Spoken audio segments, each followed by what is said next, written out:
오늘 본문에 보니까 사도 바울이 마지막 날들이라는 표현을 썼고 마지막 날들의 특징이 아주 위험한 시대라. 그래서 그 위험한 시대의 특징은 그 다음에 한 서너 구절에 썼는데요.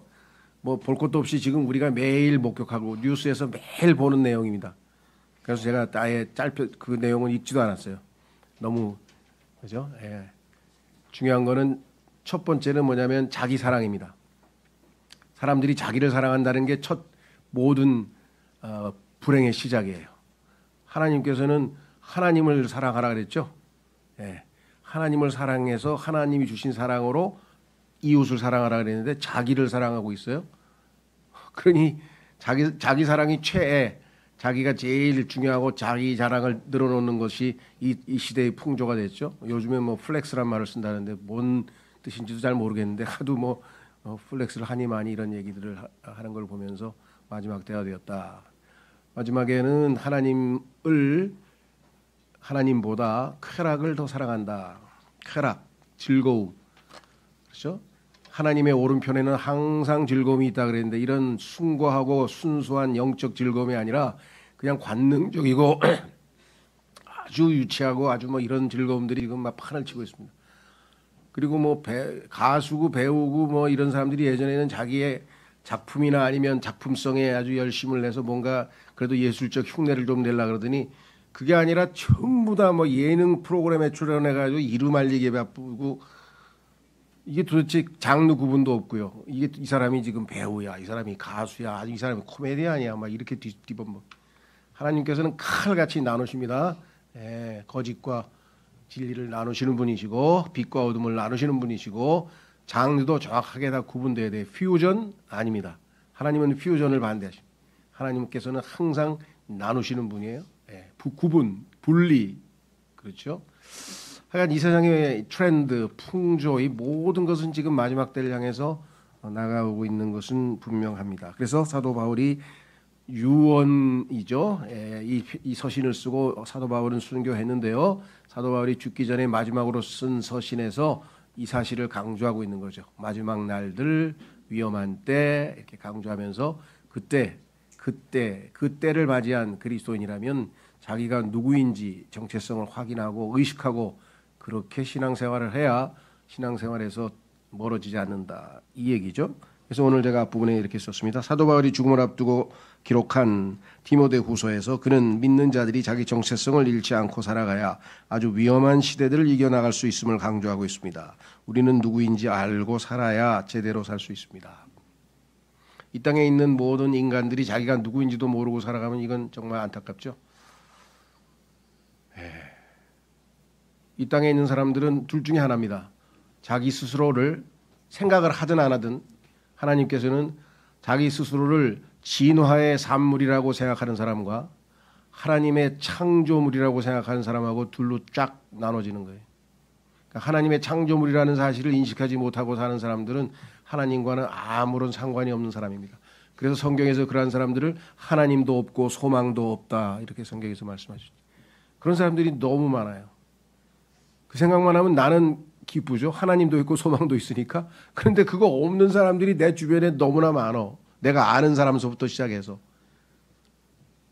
그러니 한편으로는 기쁘다가도 한편으로는 괴롭고 그렇죠. 고통스럽고 그래서 할 수 없이 기도라도 해야 되겠다. 이 시대에. 그렇죠. 예. 자, 더더군다나 그 사람들은 더 안타까운 게 예수 그리스도를 믿지 않는 자들 위에 하나님의 진노가 머물러 있다 그랬는데 자기 위에 하나님의 진노가 머물러 있는지도 모르고 살아. 그러니 얼마나 더 비참하냐. 그렇죠? 아, 참 안타까운 일입니다. 어쨌거나 이 자기 자신이 누구인지를 알아야 되는데 우리는 하나님의 창조물이고 그 다음에 하나님의 아들이 되었습니다. 그렇죠? 그래서 우리는 종말에 처한 우리 마지막 날들에 처한 자로서 우리가 누구인지 하나님 말씀 통해서 확인하고 내가 누구인지를 알고 의식하면서 여기에 부합되는 이 나의 정체성에 맞는 그런 삶을 살아야 우리가 모순되지 않은 삶을 살 수 있겠죠. 자, 그래서 우리는 첫 번째 우리는 하나님의 아들입니다. 그랬습니다. 오늘 성경을 펴겠습니다. 디모데후서 2장을 펴놓고 2장에서 8가지 우리의 신분, 우리가 누구인지를 한번 확인하는 작업을 한번 해보도록 하겠습니다. 디모데후서 2장 1절에 디모데후서 2장 1절에 그러므로 내 아들아 너는 그리스도 예수 안에 있는 은혜 가운데 강건하라. 사도 바울의 아들이라 그랬는데 왜 우리는 하나님의 아들이라 그럴까요? 사도 바울이 영적으로 나왔죠. 그래서 우리는 육신의 아버지와 아들 관계가 아니고 우리 하나님께서는 우리의 영들의 아버지라 이렇게 성경에 기록되어 있습니다. 그리고 영적인 관계죠. 그래서 우리는 예수 그리스도를 통해서 하나님의 아들이신 예수 그리스도가 우리 안에 거하시기 때문에 우리도 하나님의 아들이 되었다. 지금 현재 우리의 상태를 얘기합니다. 그래서 디모데후서 2장 1절에 그러므로 내 아들아 너는 그리스도 예수 안에 있는 은혜 가운데 강건하라 그랬는데 요한일서 3장 2절에서는 사랑받는 자들아 이제 우리는 하나님의 아들들이라. 지금 현재 우리의 신분에 대한 얘기입니다. 안타까운 것은 우리가 아직은 하나님의 아들들처럼 그렇게 훌륭한 삶을 살고 있지는 못하죠. 그리고 우리가 어떻게 될 것인지 아직 나타나지 아니하나 우리가 어떻게 될 것인지는 정해져 있죠. 하나님께서 우리를 예수 그리스도와 똑같이 만드시겠다고 약속을 하셨어요. 근데 지금은 아직 안 나타났어요. 그래서 그분께서 나타나실 때 우리가 그분과 같이 되리라는 것을 우리는 아느니라. 예수님이 오시는 그날 우리도 예수님처럼 변모될 것이다. 이는 우리가 그분을 그분 그대로 볼 것이기 때문이라 그랬습니다. 자, 그래서 히브리서 12장 9절에 하나님께서는 우리를 자신의 아들을 닮는 삶으로 모습으로 변화시키기 위해서 지금도 꾸준히 일하고 역사하고 계시는데요. 그 가장 효과적인 수단이 뭐냐? 그것은 우리의 육신을 내려놓고 주님을 따르는 그러한 삶을 살기 위해서는 반드시 필요한 것이 뭐냐? 그것은 하나님의 지인계입니다. 성경에서는 회초리라 그러죠. 회초리.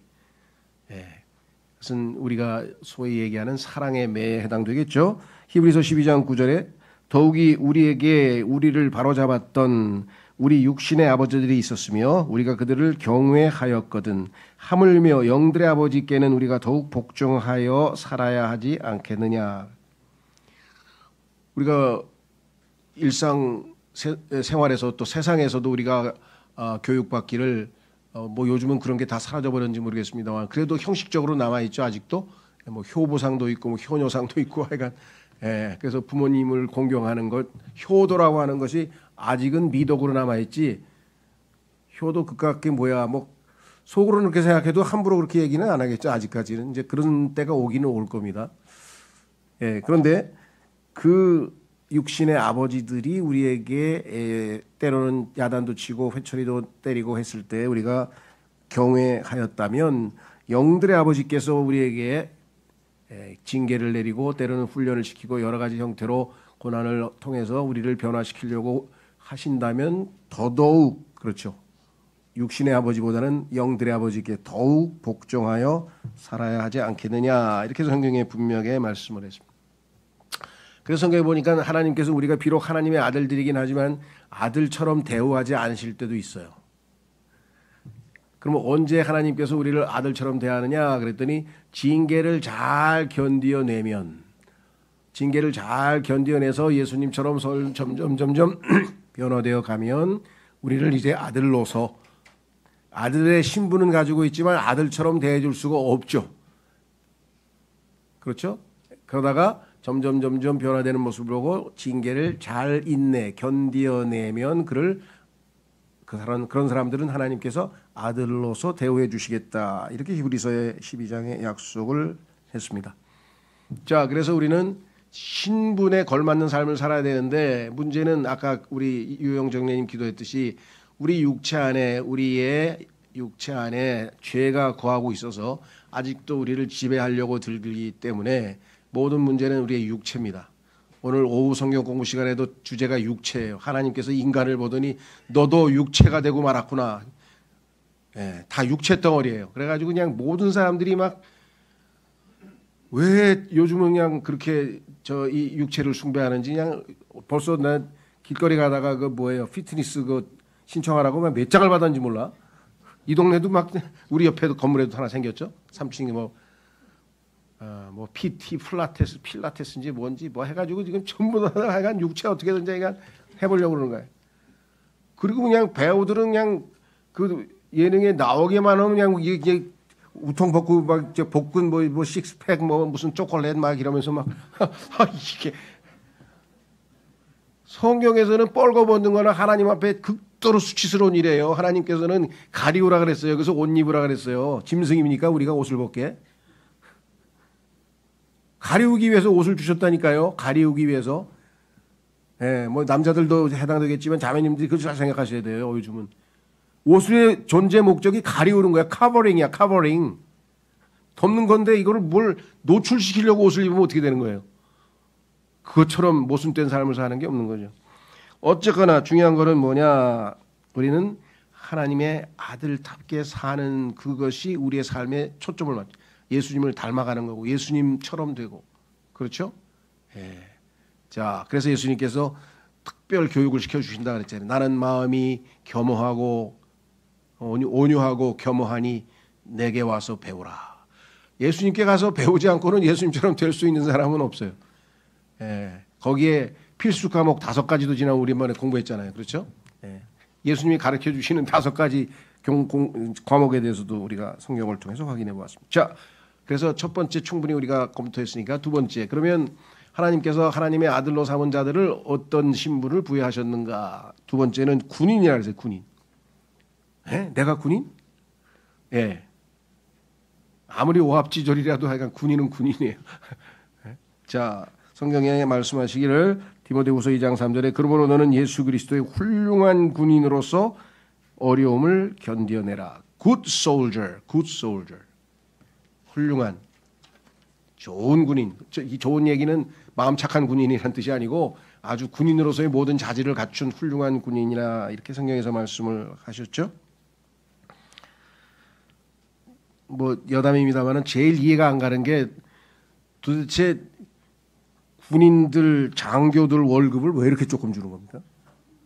그 사람들이 뭐 그래도 생활인인데 결혼도 하고 다 가정도 가져야 되는데 그 뭐 소위 중위 대위는 이게 뭐 공무원도 마찬가지죠. 그래서 뭐 하여간 그 공무원 시험이 인기가 떨어져 가지고 아무도 이제 거기 안 하려 그런다고 또 나왔더라고요. 내가 볼 때는 이 균형을 좀 잘 잡아야 될 것 같은데 그게 안타까운 것 같아요. 자, 어쨌거나 우리는 군인입니다. 출애굽기 12장 51절 그리고 바로 그날에 이러한 일이 있었으니 주께서 이스라엘 자녀들을 그들의 군사들대로 이집트 지역에서 데리고 나오셨더라. 처음엔 제가 깜짝 놀랐어요. 이거 뭐 잘못됐나? 왜? 이집트에서 지금 도망가는 거잖아요. 그래서 군사대로 하지 말고 그냥 도망병으로 하면 어떨까? 지금 이집트에서 지금 도망가는 건 그렇죠. 예. 그리고 이 피난민인데 왜 하나님이 이걸 군사라고 했을까? 예. 여러분과 제가 봐도 우리가 군인답지 못한 것 같죠? 용감하고 정말 막 전투하고 막 이런 것 같지 않은데 하나님은 우리를 군인으로 뽑으셨다. 군인으로 훌륭한 군인이 돼야 된다고 말씀을 하셨네요. 에베소서 6장 12절 우리는 총칼 가지고 싸우고 미사일 가지고 싸우는 건 아니죠. 네, 영적 싸움. 에베소서 6장 12절에 이는 우리가 살과 피를 대적하여 맞붙어 싸우는 것이 아니오. 예, 옆에 있는 사람하고 형제하고 자매하고 아니면 직장 상사하고 친구하고 그런 싸움이 아니에요. 오직 정사들을 대적하고 권능들을 대적하며 이 세상 어둠의 주관자들을 대적하고 높은 곳들에 있는 영적 사악함을 대적하여 맞붙어 싸우기 때문이라. 영적인 싸움이에요. 영적인 싸움에서는 공격 무기는 하나뿐입니다. 2개죠, 2개. 하나님의 말씀인 성령의 칼, 하나님의 말씀이 있고요. 그다음에 기도가 있습니다. 그리고 나머지는 투구서부터 시작해가지고 뭐 허리띠서부터 시작해가지고 전부 방어 무기. 예, 그래서 전신 갑옷에 대해서 자세하게 기록해놨죠. 뭐 여기서 그 얘기를 지금 뭐 자세하게 할 수는 없지만 최근에 하나님의 전신 갑옷이라고 하는 책자가 한 150페이지짜리가 나왔는데 아주 잘 설명되어 있더라고요. 그래서 제가 뭐 저도 열심히 읽었는데 자 그래서 중요한 거는 여기 뭐라고 되어 있느냐 영적 사함 그러니까 영적인 싸움이라는 것을 잊지 마시라 그랬어요. 그래서 이 싸움을 성경에서는 사도 바울이 나는 good fight 선한 싸움을 싸웠다 그랬어요. 좋은 싸움 그 영적 싸움 이외의 나머지 싸움은 다 뭐예요? 성경에 야고보서 1장에 싸움과 전쟁은 어디서 나온다?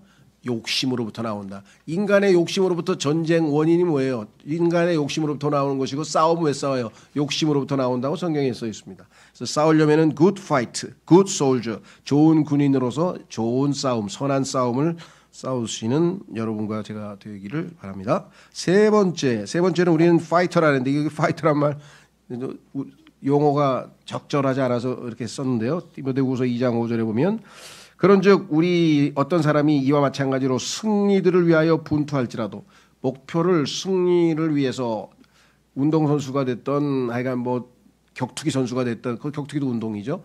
하여간 분투할지라도 그가 합법적으로 분투하지 않는다면 결코 그는 왕관을 받지 못하느니라 그랬습니다.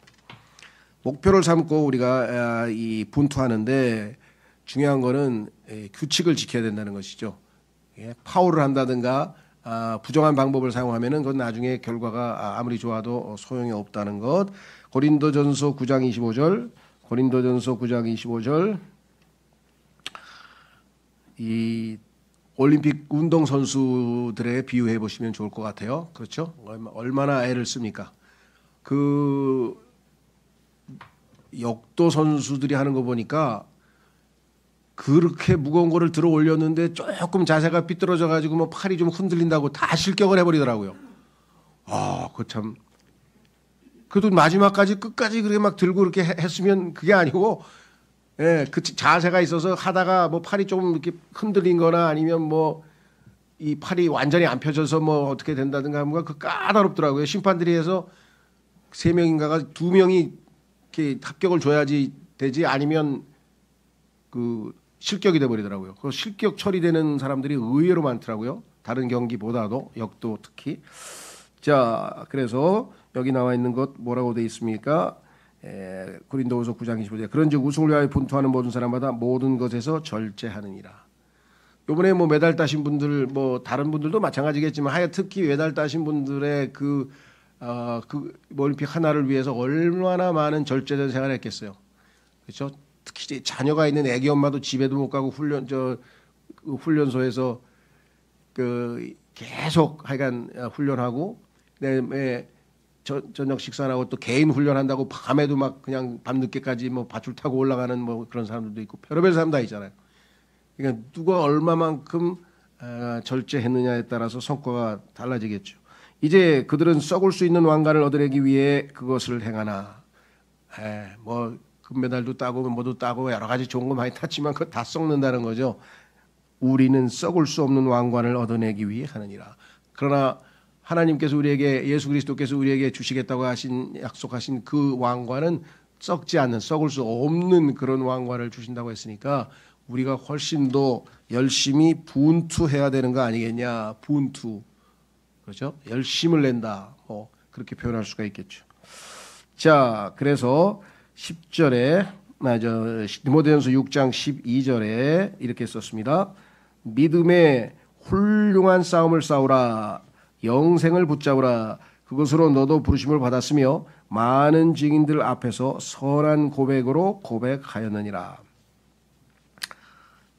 믿음의 훌륭한 싸움을 싸우라. 영적인 분투, 영적인 싸움이라는 사실을 우리가 꼭 기억하셔야 되고요. 그 다음에 여기 오해할 수 있는 것은 영생을 붙잡으라 그랬는데 영생이 우리 안에 들어와 있는데 왜 붙잡으라 그랬냐.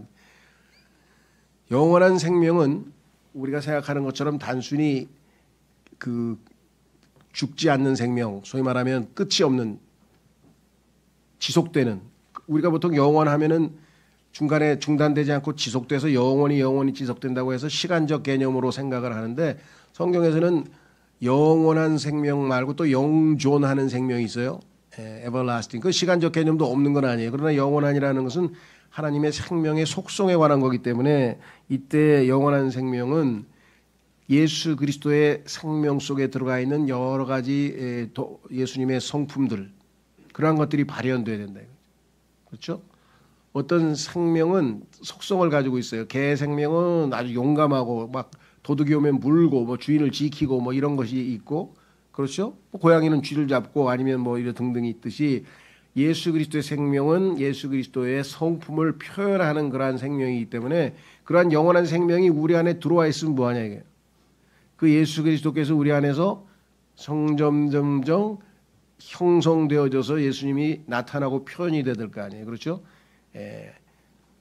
그 뭡니까? 임신을 해서 아이가 생겨서 그 세포가 점점 이제 자라나서 형성을 띠기 위해서 9개월이 돼서 바깥으로 나와서 아기가 완전히 완성될 때까지의 그 과정이 점점 나중에 보면 모두 생기고 해서 사람의 모습을 갖추어 나가잖아요. 그러니까 우리 안에도 예수 그리스도께서 그렇게 되어 나가야 된다. 영원한 생명이 그냥 가만히 우리 안에 머물러 있는 그런 게 아니고, 자, 그래서 그것을 구원을 이루어내라 또는 표현해라, 나타내라 이렇게 표현을 하는 이유가 바로 이것입니다.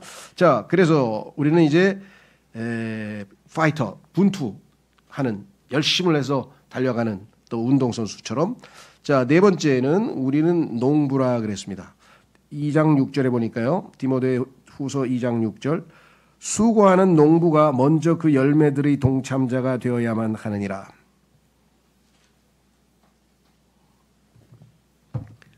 좀 오해가 있는 것 같아요. 수고하는 농부니까 열심히 농사지어서 과일도 열리고 수확을 했어요. 그러면 그 열매 노력한 사람이 제일 먼저 먹어야 된다. 이렇게 생각하시는 분들이 있어요. 근데 그 얘기를 성경에도 왜 썼을까요? 그런 의미보다는 수고하는 농부가 먼저 그 열매들에 동참하는 자가 되어야 하느니라. 제가 보기에는 후자인 것 같아요. 제가 생각할 때는 열매는 지난주인가요? 읽어보기에 보면 열매는 나를 위한 게 아니라 다른 사람을 위한 거잖아요. 그렇죠. 그러니까 열매 맺는 삶을 그 그리스도인이 먼저, 그렇죠? 내 삶에서 성령의 열매가 맺히는 삶을 먼저 살아내야지만 다른 사람들에게 이래라 저래라 뭐 권면을 하든 뭘 하든 할 거 아니에요. 그렇죠? 세상 사람들이 그리스도인들에게 제일 많이 하는 소리가 너나 잘하세요.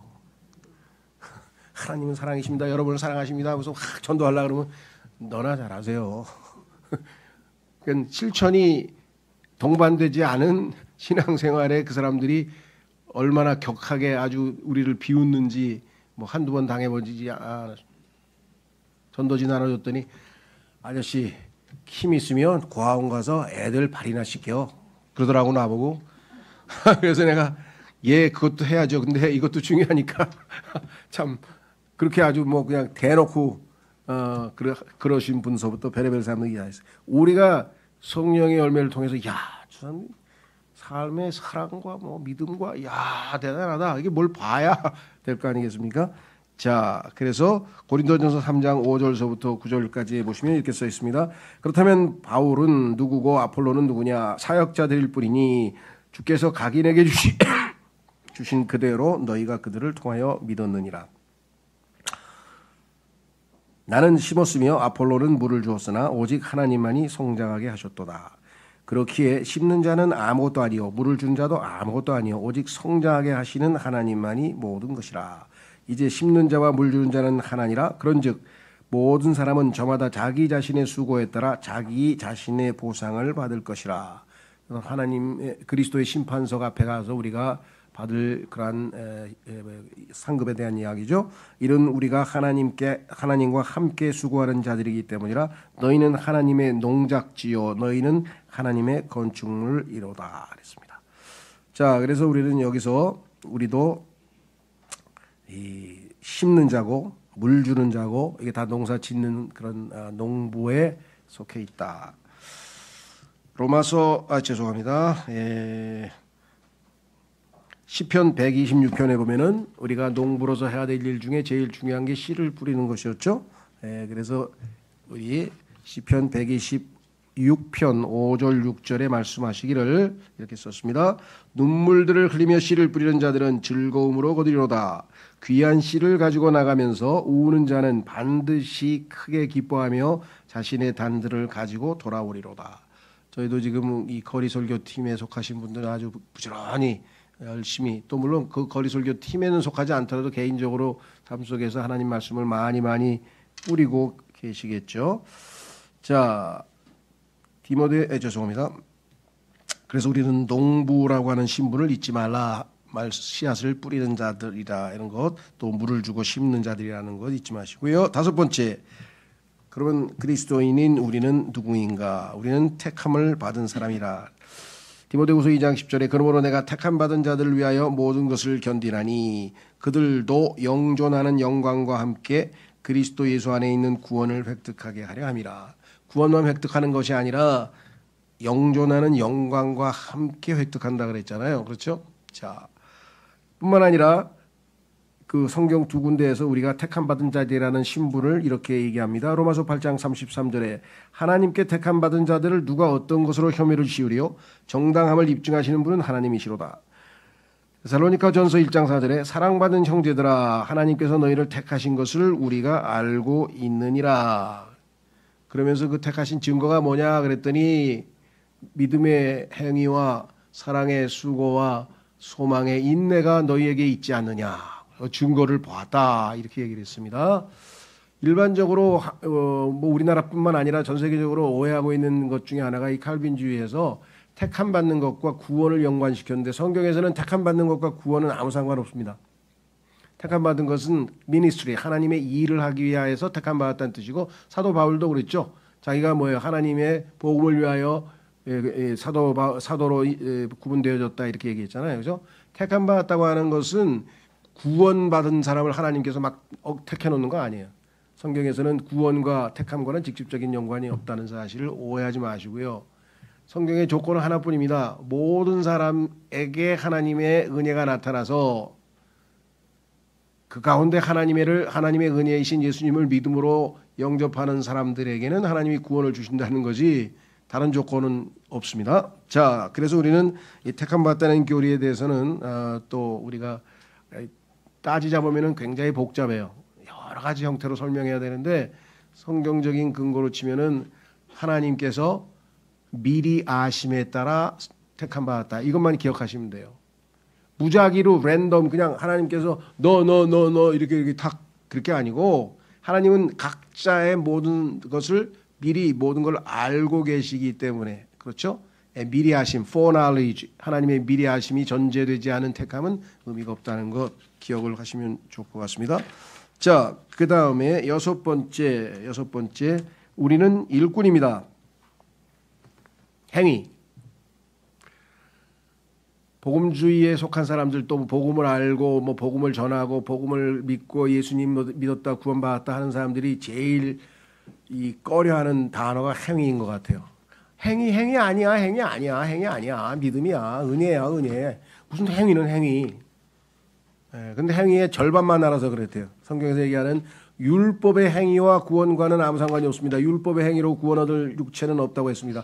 그러나 믿음으로 구원을 받은 사람은 믿음의 행위를 해야만 한다고 성경에 써 있어요. 그 믿음의 행위, 그 의로운 행위를, 그 선한 행위를 하기 위해서 구원하셨다고 성경에 써 있어요. 그러니까 행위의 동전의 앞뒷면을 잘 보셔야 돼요. 율법의 행위로는 하나님 앞에 의롭다 될 수 있는 사람은 아무도 없습니다. 그렇죠? 예. 그 로크만 박사가 오해한 것이 구약 성도들이 믿음 플러스 행위라 그랬는데 행위하고 구원하고 아무 상관없어요. 그건 율법의 행위하고 믿음의 행위를 구분하지 못해서 일어난 일이에요.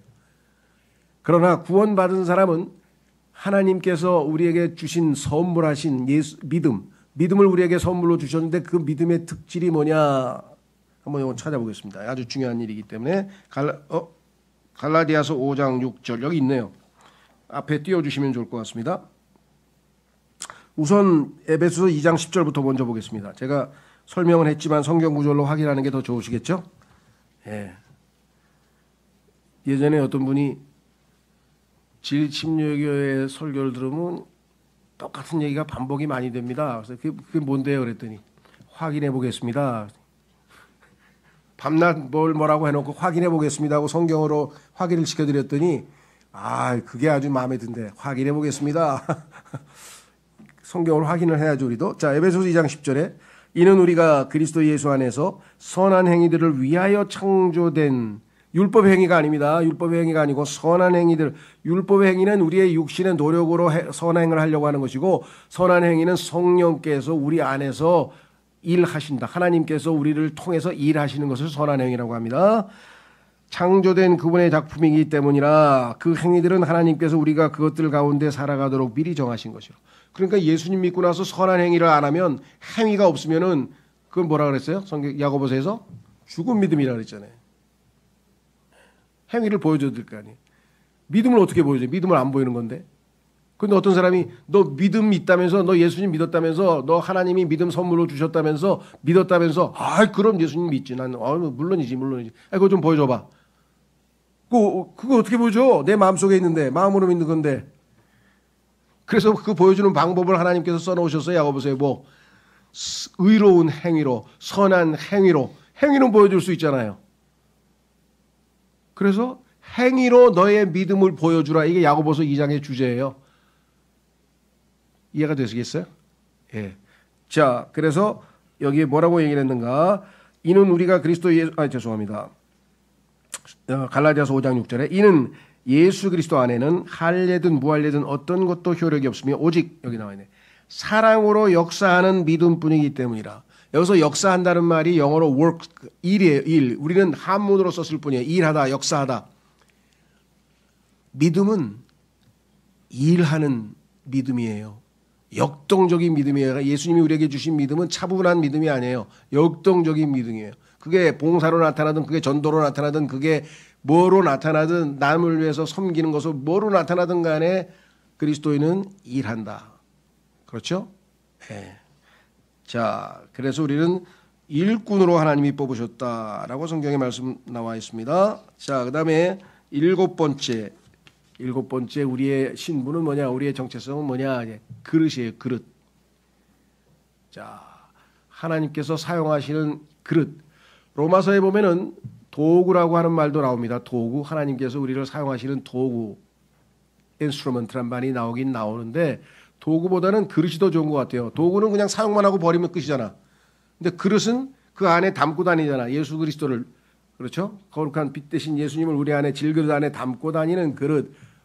정말 기가 막히게 인간을 만드셨죠. 하나님을 안에 담고 다니는 그릇으로 인간을 창조하셨다.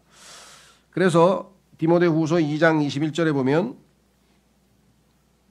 아니에요. 죄송합니다. 고린도후서 4장 7절에 보면 뭐라고 되어 있는가? 그러나 우리가 이 보물을 예수 그리스도 이 보물을 질그릇들 안에 가지고 있으니 그 권능의 탁월함이 하나님께 속한 것이 되게 하고 우리에게 속한 것이 되지 않도록 하려 함이라. 그릇이 중요한 게 아니죠. 그릇 안에 있는 보물이 중요한 거죠. 그렇죠? 예.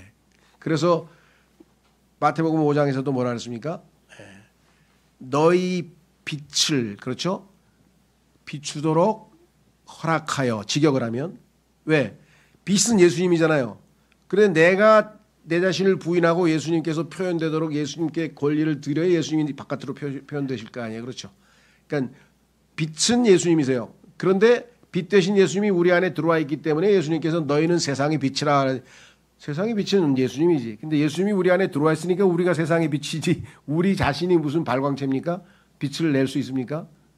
어둠에 속해 왕국에 속해 있던 자들이. 자, 그래서 다시 돌아오셔서 우리는 그릇이다. 로마서 9장에 보면은 하나님께서 이 세상에 있는 모든 인간을 그릇이라고 표현하면서 그릇의 종류가 두 가지가 있는데 하나는 뭐냐? 자비의 그릇이 있어요. 하나님의 자비를 받아들인 그릇, 자비를 담고 다니는 그릇이 있고 하나는 진노의 그릇이 있어요. 하나님의 진노를 담고 다니는 그릇이 있고 신기하죠? 예. 그 다음에 하나님께서 보시는데 자비의 그릇이긴 한데 더럽혔어. 그래서 더러운 그릇이 있고 깨끗한 그릇이 있어서 하나님의 자녀라도 더러운 그릇은 안 쓰시겠다고 깨끗한 그릇이 되라고 성경에 나와요. 날마다 죄를 짓고 날마다 이 세상에 더럽고 속하고 세속적인 것에 물드는데 내가 어떻게 깨끗함을 유지할 수 있을까요?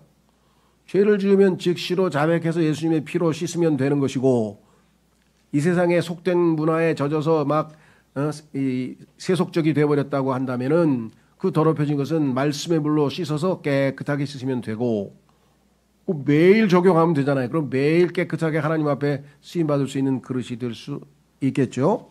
자, 그래서 다시 돌아옵니다. 로마서 9장 21절 23절에 보시면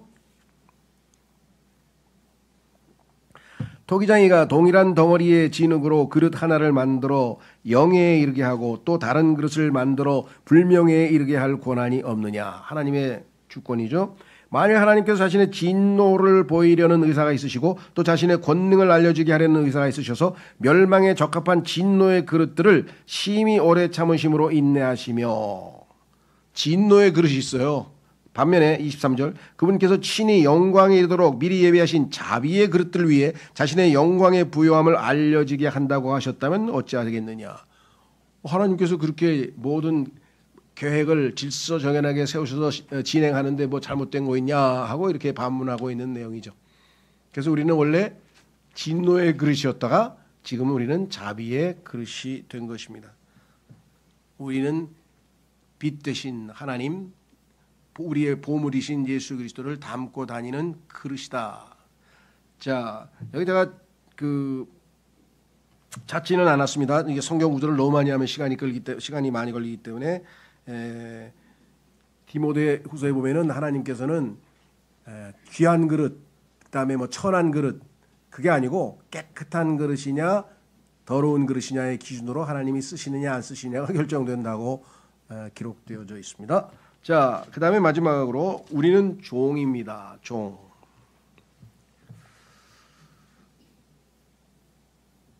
성경을 많이 알고 또 하여간 열심인 분들, 열심을 내는 분들이 아주 우리에게 도전도 되고 참 좋은 모습이긴 한데, 한 가지 위험한 요소가 있어요. 그것은 뭐냐? 열심을 내거나 성경을 많이 알거나 뭔가 이렇게 그냥 이렇게 하시는 분들의 특징은 뭐냐면 섬기는 종으로서의 자세가 없어요. 판단한다 이게요. 넌 틀렸어. 그거 틀렸어. 그거 잘못됐어. 그거 틀렸어. 너 잘못됐어. 밤낮 그거만 하고 앉았고, 그렇죠? 그냥 막 으쌰으쌰. 종은 어디에 있는지 없는지도 몰라요. 그냥 조용히 숨어서 섬기는 거예요. 아무도 큰 소리 안 내고 예수님처럼. 그렇죠? 예. 그래서 종으로서의 자세를 한번 좀 주님께 배우자. 예수님 뭐라고 말씀하셨습니까? 나는 마음이 온유하고 겸허하니 내게 와서 배우라. 그렇죠. 섬기는 예수님을 배우는 방법은 간단해요. 마가복음을 열심히 읽으시면 돼. 하나님께서 마태복음은 유대인의 왕이신 예수님을 보라 하고 마태복음을 읽으면 유대인의 왕이신 예수님을 발견하면 돼요. 메시아, 그분이 온 땅의 왕이 되실 분인데 특히 유대인의 왕으로 오신 분이야. 마가복음은 하나님의 종, 섬기는 종으로 오신 예수님을 발견하려면 마가복음으로 가면 돼. 마가복음에는 예수님의 말씀이 별로 기록이 안 돼 있어요. 종이 무슨 말을 합니까? 행동이에요. 그래서 마가복음 16장밖에 안 되고요. 거기에 제일 많이 쓰이는 단어가 뭐냐면 즉시로 행동하시는 거야. 그냥 주인이 예 알겠습니다. 예? 그 스페인어 단어에 만데라는 게 있어요. 만데란 말은 이 커맨드라고 해서 명령하다는 뜻인데요. 만다로 동사는 만데 명령하십시오. 그런 뜻이에요. 명령하십시오. 그런데 내가 아는 어떤 분이 멕시코에서 몇 년 동안 코트라 직원으로 있었는데 한 가지 이해가 안 간대. 그래서 뭐냐 그랬더니 그냥 저기 식당에 가든 뭐 어딜 가든 그냥 만대 그런다는 거야. 근데 자기가 만대가 뭐냐 나보고 그래서 내가 아이고 그 멕시코에서 몇 년을 계신 분이 그걸 모르고 너무 어떻게 의미가 없어요. 그게 뭐예요? 난 당신의 종이니까 명령하십시오. 그 자세예요. 난 손님이잖아요. 음식점에 가서 직원을 부르든 아니면 뭘 하든 간에 전부 다 명령하십시오. 얼마나 그 좋은 언어입니까? 그렇죠? 예. 그리고 즉시로 명령하십시오. 그리고 지시가 내리면 즉시로 곧바로 이게 그냥 그 마가복음에 반복해서 나타나요. 예. 그런 사람들이 많으면 교회는 편안해지는 거죠. 그렇죠? 예. 요한복음 하나님이신 예수 그리스도 전능하신 창조주 예수 그리스도 맞습니다. 마태복음 유대인의 왕으로 오신 예수 그리스도 그러면 종이신 예수님은 그 다음에 누가복음에 가면 진정한 인간이신 예수님의 모습 어디로 갔어요? 러크만 박사님이 쓴 자서전에 보면 그 얘기가 나와요. 자기가 초반에 자서전의 제목 중에 하나가 3챕터인가 4챕터 챕터에 가면 뭐라고 되냐면 러크만 인간이 되다 이렇게 써 있더라고. 이건 뭔 말이야 그랬더니 투사야 투사. 여기 우리 분투한다니까 투사는 투사야. 그냥 복음 전하고 막 전도하고 막 너희들 예수 안 믿으면 지옥 가 하고 막 소리 지르고 그냥 막 투사인데 실제로 목회를 하다 보니까 야 성도들의 삶이 이렇게 비참하고 이렇게 고통스럽고 이렇게 힘들고 이렇게 내가 인간을 너무 많이 몰랐구나. 그래서 자기가 뭐예요? 인간을 이해하게 된 거예요. 인간이란 무엇인가. 그렇죠. 예. 하나님께서 기대하시는 진정한 인간의 모습, 그게 누가복음이에요. 그래서 하나님께서는 이렇게 복음서를 4개나 써놓으신 거예요. 누가복음에서 발견하는 예수님은 뭐예요? 하나님이 인간을 이렇게 기대하고 창조하셨다. 그게 예수님의 삶에서 찾아내는 거예요. 마가복음 뭐야? 하나님을 섬기는 종으로서의 삶을 찾는 것이죠. 자, 그래서 오늘 로마서 1장 1절에 사도 바울이 뭐라고 했나 보겠습니다. 로마서 1장 1절에 예수 그리스도의 종 바울은 사도가 되도록 부르심을 받았으며 하나님의 복음을 위하여 구별되었으니. 사도 바울의 첫 번째 자기 정체성이 뭐예요? 나 예수 그리스도의 종이야. 나 사도야. 대부분 그리스도인들이 이렇게 폼을 잡아요. 근데 바울은 그냥 나 예수 그리스도의 종이야. 너희들도 나 부려먹고 싶으면 얼마든지 부려먹어도 돼. 나 종이야 종. 시켜. 만대. 명령하십시오. 명령하세요. 할 테니까. 그 얘기예요. 그렇죠? 자, 그런데 베드로 전서에 가면은 가만히 있어보자. 베드로전서 1장 1절부터 먼저 보겠습니다. 베드로의 경우에는 그 과정이 우리에게 이렇게 잘 나와 있어요.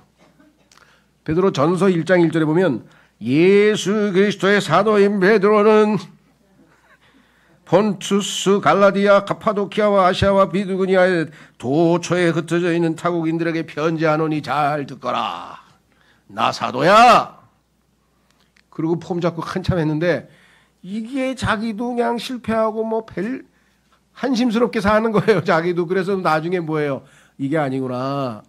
그래서 베드로 후서에 가서 뭐라 그랬어요? 예수 그리스도의 종 이자 사도인. 하나님이 보내시긴 보내셨어 나를. 근데 그 전에 나는 종이야. 이렇게 변화되는 게 하나님께서 우리를 통해서 역사하고 계신 게, 여러분이 그렇게 변화됐습니까? 신앙생활 10년 했는데 예전에는 나 사도야, 나 집사야, 나 장로야, 나 뭐 누구야 하고 폼 잡다가 나 아무것도 아니에요. 그냥 nothing이에요. nothing. something 아니에요. 나 아무것도 아니에요.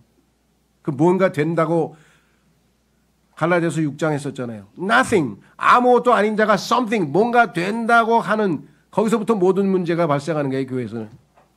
그래서 여기 나와 있죠. 예수 그리스도의 종이자 사도인 시몬 베드로는 하나님과 우리 구원자이신 예수 그리스도의 의를 통하여 우리와 더불어 동일하게 보배로운 믿음을 획득한 자들에게 편지하노라. 동료의식을 느끼면서 이야기를 했죠. 그렇죠? 예. 우리나라에 나와 있는 책 중에서 제가 나는 누구인가라는 제목으로 나와 있는 책을 3권 읽은 것 같아요. 더 있겠죠. 예. 사람들이 뭔가 하여간 나는 누구인가라는 제목에 뭔가 하여간 이렇게 했는지 그런 책이 많이 있는데, 그리스도인이야말로 내가 그리스도인으로서 누구인지 오늘 적어도 종말에 처한 자들에게 사도 바울을 통해서 하나님께서는 8가지의 정체성을 인식하고 자기가 누구인지 알고 신앙생활을 하라고 오늘 우리에게 당부하고 계십니다. 오늘 말씀을 들었으니 우리가 마음을 다해서 올바로 반응해서 이 말씀이 우리 마음밭에서 잘 열매 맺어서 하나님을 영화롭게 할 수 있는 역사가 일어날 수 있기를 원합니다. 오늘 주신 말씀을 듣고 마음의 각오를 다지는 기도를 하겠습니다.